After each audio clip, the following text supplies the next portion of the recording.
আসসালামু আলাইকুম। আজকে দুপুর 12:30টার দিকে আমাদের জাতীয় শ্রমিক শক্তি এনসিপির কেন্দ্রীয় সংগঠক এবং খুলনা বিভাগীয় সমন্বয়ক মোতালেব শিকদার গুলিবিদ্ধ হয়ে খুলনা মেডিকেল কলেজ হাসপাতালে এখন চিকিৎসাধীন আছেন এবং তার মাথার খুলির পাশ দিয়ে গুলিটা চলে গিয়েছে।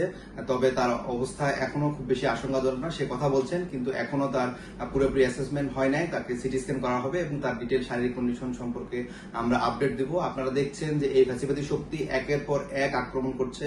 আপনারা দেখেছেন যে আমাদের শহীদ উসমান হাদি গুলিবিদ্ধ হওয়ার পরে আমরা দেখলাম যে আমাদের ধানমন্ডি থানার এনসিপির রিমি অস্বাভাবিক মৃত্যু আমরা দেখেছি। তার পরবর্তীতে আমরা উত্তরাতে আমাদের এনসিপির নেতাকর্মীদের উপরে হামলা হয়েছে এবং মিরপুরে তাদেরকে স্টেপ করা হয়েছে এবং তারই পরিপ্রেক্ষিতে ধারাবাহিকতায় আজকে আমরা দেখলাম যে আমাদের এনসিপির যে শ্রমিক শক্তি, জাতীয় শ্রমিক শক্তির কেন্দ্রীয় সংগঠনকে খুলনায় গুলিবিদ্ধ করা হয়েছে। শুধু ঢাকায় না, ঢাকার বাইরেও প্যানিক ছড়িয়ে দেওয়া হচ্ছে।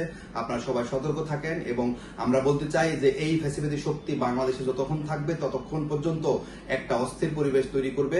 আমরা খুব শীঘ্রই তাদেরকে ছাত্র জনতা সমন্বিতভাবে তাদেরকে প্রতিহত করব এবং আমরা মোতালেব শিকদারের স্বাস্থ্যের আপডেট সম্পর্কে খুলনা মেডিকেল কলেজ ডিপার্টমেন্ট হেডের সাথে কথা বলেছি। তার সর্বশেষ সিটি স্ক্যান এবং পরবর্তী চিকিৎসা নিয়ে আমরা আবার আপনাদেরকে আপডেট জানাবো।